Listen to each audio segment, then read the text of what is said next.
Hello, everybody. Welcome to Chansu 505. Welcome to the channel if you're new, or welcome back if you're a lovely subscriber. And before I begin, I gotta give shout outs as I normally do.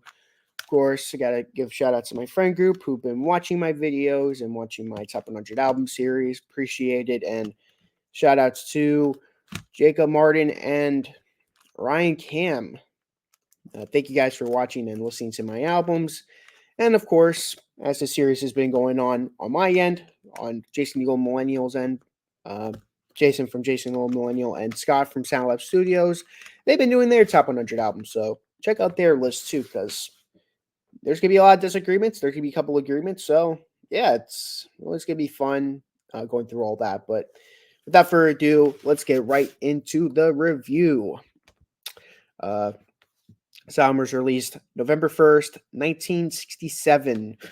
And this was the last album, I mean, for a very long time until, of course, they reunited in the 80s to make one more album. But this is the last album in the 60s and for a while to have Graham Nash in the Hollies before, of course, him moving on and, of course, forming one of the most celebrated supergroups ever, Crosby, Stills, and Nash. So, yeah, so this was the last album he recorded with the Hollies before moving on. And this is a really good pop psychedelic album. To me, this is like a mix between Pet Sounds and Sergeant Pepper's, and I love it.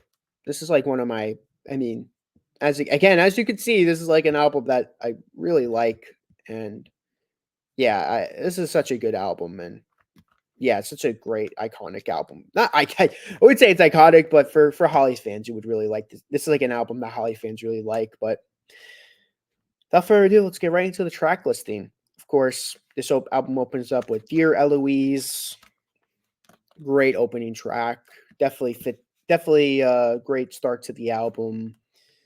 With Graham Nash with the Dear Eloise, I am writing to say a number of funny things I heard today. Writing a letter to make you feel better. I mean, to me, this is an amazing song on the album, and I love this song to death. It's one of my favorites. Away, Away, Away. I love this song. One of my favorite songs on the album.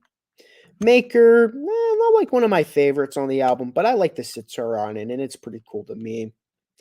Pegasus, one of my favorite songs on the album, sung by Tony Hicks. I love it to death again. Pegasus, the riding horse. Really underrated song. Would You Believe? Really good song. Very experimental and grand, and I love it a lot. Wish You Wish. It's pretty good. It's not like one of my favorites, but I like it. Postcard. One of my favorites on the album. Another great Graham Nash lead vocal. Charlie and Fred. A really good song. Try It. Trippy, man. That's all I gotta say. Elevated Observations. Another trippy song on the album. Step Inside, I really enjoy, and Butterfly, a haunting way to close out Graham Nash's tenure with the Hollies for a very long time. It's just him in an orchestra. Very, very haunting, in my opinion. But top five. Number 5, Try It. Number 4, Would You Believe? Number 3, Away, Away, Away. Number 2, Dear Eloise. And number 1, Pegasus. Uh, my top 5 might change because it's been a bit since I've heard the album, but from what I remember, that's the top 5 I'm going to give.